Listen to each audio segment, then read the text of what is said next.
Okay, so I'm just here to share with you some more information about being a CNA in a hospital.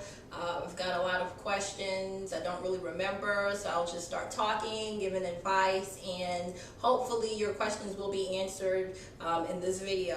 One thing that I have learned about working in the hospital, and when you're a CNA in a hospital, you are working with a number of nurses. You're working with about 3 or 4 nurses. So you are the only aide, and you have about maybe 21, or 15 patients, depending on the rooms and how the rooms are set up. Some halls have more isolation rooms than other halls, so there's only 1 person in the room as opposed to 2, so you will have less people to care for. But you are working with about 3 or 4 nurses. And what is important for you to understand first as a CNA is that you are only one person. And sometimes the nurses forget that there are other nurses that you are working for, so they expect you to do things for them expeditiously, but you have to let them know that you cannot at a certain time, especially if you're bathing someone, if you're really busy, because you're not going to drop what you're doing just to go tend to their needs. Because what I'm finding in working in the hospital is most of the things that they're asking you to do, they can do it themselves, but they just don't want to. And I'm not trying to put like a bad stigma on nurses. I'm really not. But as a CNA, so that you won't get burnt out, you have to understand how to handle yourself and how to prioritize. And don't be afraid to speak up for yourself. Don't be afraid to tell a nurse, I cannot do that right now. If another aide is not busy, can you please ask them to do it?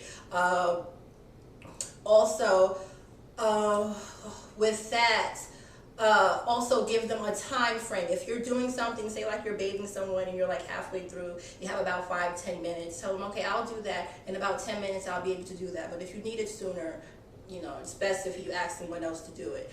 Try to stay away from do it yourself because that's just not nice. That is mean, and I do admit, one time I was just so overwhelmed, and it was just nurse, she just kept calling me because we have these little phones, and that's how we contact each other, and that's how we, communicate with other aides as well. So we have these little phones, we all are assigned a phone number, and this particular nurse, she just kept calling me and calling. It's like she could not do anything for herself, and I flipped on her. And after I said what I said to her, the facial expression, it was just like she was shocked out of her pants, and I just felt so bad because it was completely out of character.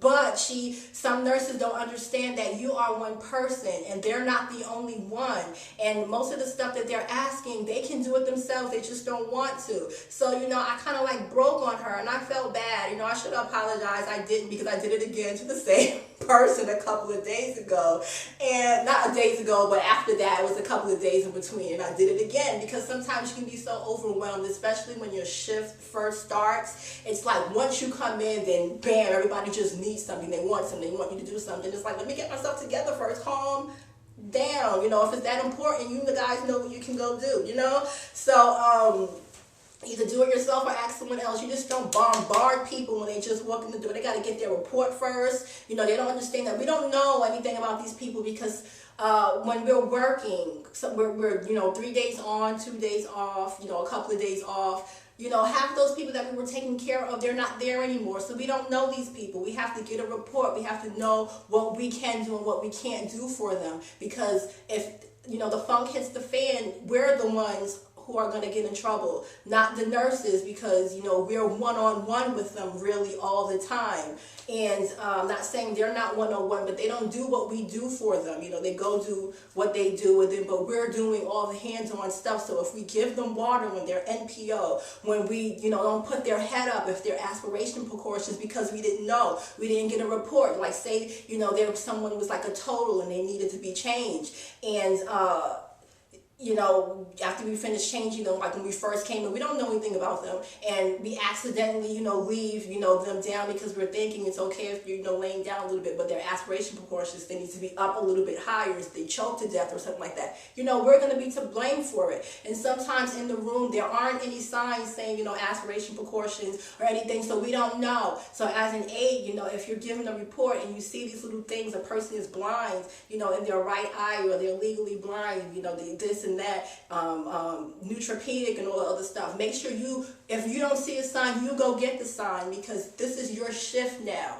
And whatever is lacking, whatever is not there, understand you are now responsible. It doesn't matter what they ate before you did. So you have to understand that as well. Cover yourself. Okay, that is one thing that I'm learning. You need to cover yourself at all costs. If you have to stop and just be like, hold on, I need to go get some stuff. You know, the nurses, they're just going to have to wait, because when it comes down to it, they're not going to, you know, vouch for you. They're not going to take up for you. They're not going to say, okay, they're not going to take up for you. You need to take up for yourself and be responsible for yourself. This is your job. This is your livelihood. They're not paying your bills. All that other stuff can wait. If it's so important, they can do it themselves, or ask someone else to do it who is not busy. But when you first come in, understand you need to get your stuff together. Don't do anything for anyone. Get your report first, because you need to know what's going on with those patients. If I seem really passionate, excuse me, but it's just that, you know, I love people, and my main concern is the patients first, and everything else is second. And whoever you're helping, as far as patient wise, and whoever you're catering to, and you're doing what you need to do for them in that room, and your phone is ringing off the hook and people are calling you, they want you to do something, you know, you need to shut all that down. Communicate with your nurse, tell them not right now, I am busy, and you concentrate on the task at hand. Because if you forget something as it relates to that patient, you forget their oxygen or something like that, you are the one who is going to be blamed. Don't be so in a rush trying to please everyone and help everyone that you forget what you have to do for that particular patient. Make sure everything is in order before you leave that room. Everything else can wait. If something is like really more important than what you're doing, life or death situation, try to do the best that you can while you're in that room. Prepare everything, fix everything up so that you can make the people, you know, kind of presentable, make sure they're covered, so that, you know, you can come back to them right after you're finished doing whatever it is that you need to go help with. Like if there's a code or something like that, you need to be a runner and there's no other aid, you know, you can, you know, cover someone else, you know, cover them up and do whatever that you need to do. Talk to the patient, tell them, you know, you'll be right back. It's just going to be like 5 minutes or something like that. And then you go be the runner for that nurse. If it's like a life or death situation, there's no other person available. And understand that other nurses can be runners. If there's a cold blue, you don't need like every nurse on the floor in that room. You know, most of the time I find that if it is a situation like that, especially if they're new nurses, they just want to be there so they can have that experience, they can know what to do. But 9 times out of 10, you don't need 20 people in that room. The more people in the room, you know, the worse off it is, because you know, you're just in the way. So as an aide, if you see a cold blue, if they don't need a runner, and you have to know where everything is to be a runner. You know, I can't be a runner, first of all, I don't know where nothing is, especially now that they changed everything in the room. And I still don't know what things are yet. I don't know what this is for and what this is and what that is. I don't even know what it's called.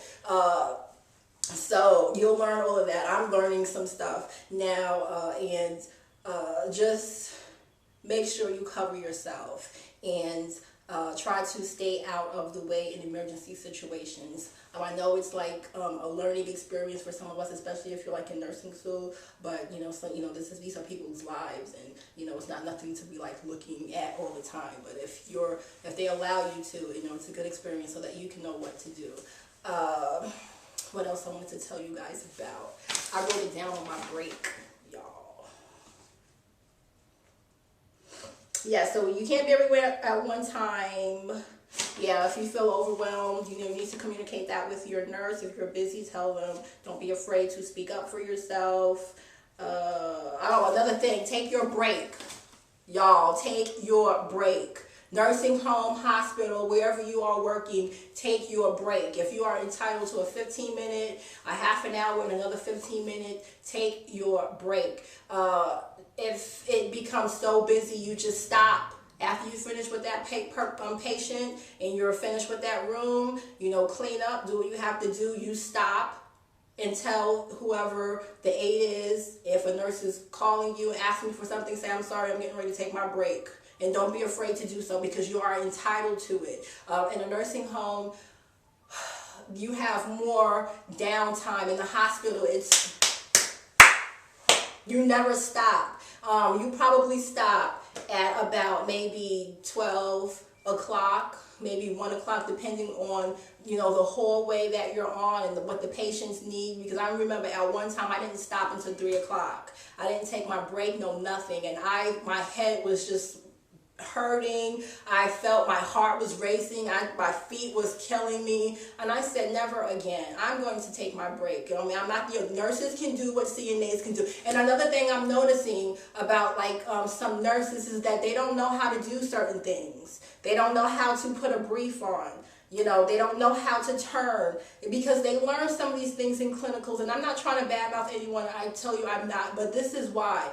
They don't have the experience we have, because they don't do it every day. They don't do it as often as we do it. So they can go to clinicals, they can learn certain things, but with anything, nurse, no nurse, with anything with life, if you don't put something into practice continuously, you probably know, how to do it book-wise, but if you don't actually put it into practice, actually do it, you're going to forget how to do it. You're not going to, do it as well. So they don't know how to do certain things, and don't be mad at them. And you have to know what kind of nurse you're working with and what their abilities are. If they can't do certain things because they just simply don't know how, and they're not being mean about it, and they won't admit to it. And sometimes with that, it may seem they're being a little bossy and they're being a little unreasonable, and it's not. You have to be sensitive to people and stop trying, and stop being offended. That's another thing. As a CNA, you can't be offended so easily. You can't be if you have a problem with authority, and if you have a problem with someone telling you what to do, this job is going to be a very hard job for you. This is a prideless job. Prideless job. If you have pride and you just think you're all up there and you can't do anything, you don't like nobody telling you what to do, this is not the job for you.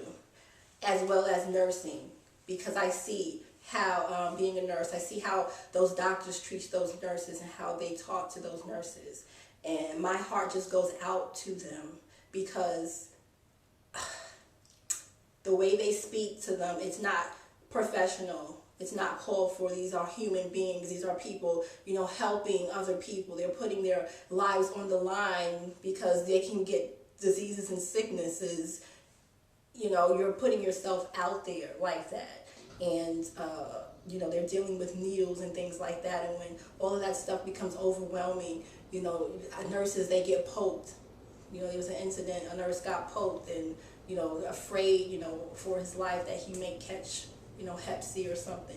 And it's just a very dangerous job in that aspect. And as a person, you got to kill all of that pride, kill all of that, wanting to be a chief and, not an Indian. If you have pride issues and authoritative issues, this is not a job for you, nor is being a nurse a job for you. So you really have to be sensitive to people and understand that people are coming to work with issues. They have their own issues. They have their own problems. And don't see it as a personal attack. If someone is just rude and mean and nasty, don't see it as a personal attack against you. You have to think to yourself, say to yourself, I feel sorry for that person. Because first of all, the way they're acting, they don't know how to manage their emotions. They don't have any wisdom. They don't know how to deal with people. And feel sorry for them because of that, and don't react. But respond to them positively, and you just continue to be positive, because some people, you don't know what they're coming to work with. You don't know what's going on in their lives. Some people just don't know how to speak to people. but you know how to speak to people, and you continue to be that example, and you don't bring yourself low to where they are. You continue to, be up there higher on that character level that they are, because you're better than that. And just keep, understanding that everyone is at a different place, and it doesn't matter what your job title is. Because another thing, there's like a lot of how can I say this? There's a lot of attitudes of, I'm better than you and you're nothing because you do this and I'm here, I have this type of degree. But if you have a degree, if you went to college and this is just something that you are doing at the time because of whatever reason, and especially if you have a degree, that's what I'm telling you, this is a prideless job. Like, I have a degree in accounting, and I've worked at, accounting companies, and I got paid more than what these nurses are getting paid, but this was a life decision for me, and when they act that way towards me and they say certain things, I don't just come out of my face, well, I have an accounting degree and I did this and I made more, I don't do all of that stuff, because I know who I am, and I know what I'm capable of, and I know where I am in life. That's why you have to know who you are, because a lot of people that are CNAs feel that they're less of a person. Let me tell you something, you're not. They're not paying their bills for you. That's why you have to get your character and your attitude, and you have to get your mind right and understand who you are as an individual, and don't let your job define you. Don't let anyone define you, because you are going to have a hard time in this job, and in any job for that matter. What else? And that goes for patients too, because they can treat you that way too. Especially if you're an aide. You come in your room, hi, I'm going to be a CNA today. My name is blah, blah, blah. They can treat you like crap too, because they think, okay, you are a step down. Like even LPNs, they get treated very poorly by some RNs. They're considered, as lower paid, nurses, and that's not nice. They have the same capabilities and qualifications, except for, the degree, the education, but they do the same thing RNs do at the hospital, but they're treated differently. So what, they get paid less. That's why you have to know who you are, and don't let anyone break your spirit. So with that, wait, let me say something else about the hours. Of course, it's longer, and I told you guys in another video what my night is like. I find that at a nursing home, I'm allowed to do more things there than I am at the hospital. Like, we can't touch their oxygen or anything like that. We can put it on for them, but as far as setting it and doing that, we're not allowed in the hospital. At the nursing home, I am. I can touch all that, change it, do what I need to do as far as all the oxygen. But at the hospital, it's considered medication, so we're not allowed to touch that, and their IV machines, we're not allowed to touch that as well. What else? Oh, what I have to say, make sure, because I am learning that the hospital is not a clean place, nor is a nursing home. But when you enter that room, I don't care what you are going to do, you better put some gloves on. If you are going to be leaning up beside someone's bed, if there's a towel in the room, a clean towel, or if you have one of those personal protection gowns, you better put one of those suckers on, because the hospital is not a clean place. It's not. They do the best that they can, but when people are coming in and out as fast as they are, when we're working with people, things splatter, things happen, and you have to, take your body with your uniform on and go into other people's rooms. So if you are in a room with contact precautions, I know that putting all that stuff on is time consuming, but just do it for the sake of the other patients. Do it for the sake of yourself, because you got to go back into your car too, and all of that, germs and stuff like that. So just do it for the sake of protection, protecting yourself and other people. And with your hands, I don't care what you're going to touch. If you're going to touch a cup that they touch, put some gloves on before you enter that room. When you leave, take your gloves off and still sanitize. Another thing, when you're changing someone, their brief, and you're cleaning someone up, you better double up on those gloves. Double up. Get you some medium and put some large on top. That is what I do. Protect yourself at all costs. If you are going in the room and you're washing someone and you see people coughing and carrying on, you get yourself a face mask. Put it on. Don't be afraid. You're not offending people. You're protecting them. You're protecting other people, and you're protecting yourself. Look at it as a protection thing, not as an offense thing. You know, that's another thing. You got to get out of that offending mentality. Don't be offended by people. Don't let people offend you. And don't feel that you're offending them, especially when you are trying to do something to protect yourself and other people. I've been rambling, going for a long time. I don't know what else to tell you guys. I think I covered most of it in my other video, but if you have specific questions, please put them down, and I will look at the videos and look at the comments and actually write them down this time and come at you guys with some answers to your questions if I have not answered your questions in this video, or your concerns and, you know, your expectations. Again, when you're dealing with people, you have to have the right attitude, and in a job like this, you have to know who you are as an individual. If not, it can kill your self-esteem, it can kill your spirit, and it can make you feel like less of a person, and you're not. Okay, so with that, you guys be blessed, and I'll talk to you guys later. Bye.